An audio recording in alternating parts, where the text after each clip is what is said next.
Sa iba pang balita, ibinunyag ni Manila Mayor Isko Moreno na posibleng isang dating opisyal ng Maynila at isang abogado ang mastermind sa likod ng karahasan kahapon sa lungsod, kasabay ng protesta laban sa korupsyon. Ayon pa kay Yorme, walang naitalang casualty na konektado sa sumiklab na riot kahapon. Tinutukan niyan ni Rovic Manuel.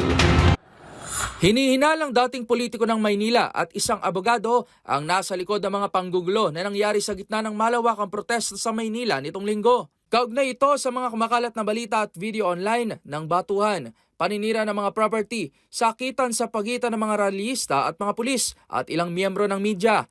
Sa panayam ng DZRH kay Manila Mayor Isko Moreno, sinabi nitong malamang ay pinondohan at binayaran ng mga taong ito kabilang ng mga kabataan para manggulo.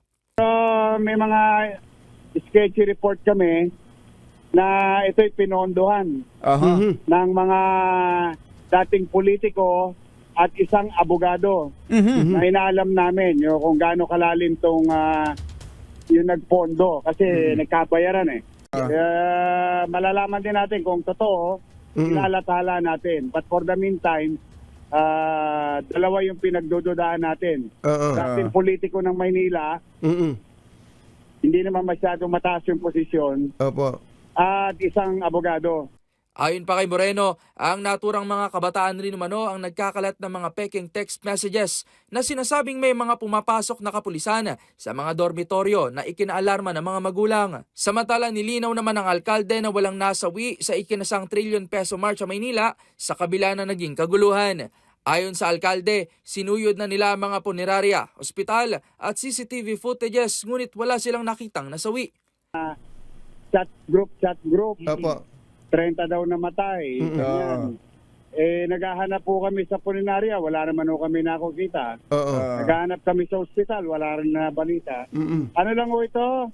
Ito yung mga suspected individual na hinahanap pa namin. Gumagawa ng kwento na to justify yung nila kagabi.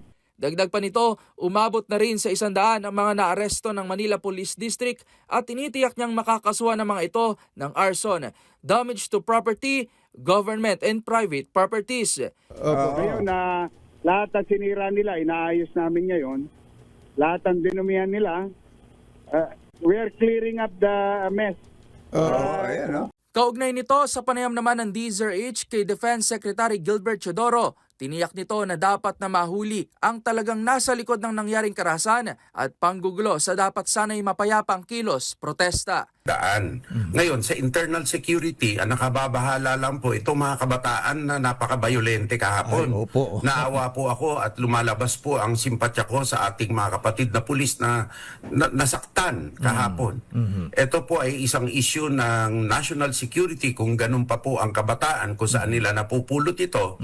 Ito'y dapat tumbukin kaagad at maremedyohan. Kailangan po talaga matumbok ito at talaga mabigyan ng halimbawa ito. Tignan nyo naman, private property na po yan.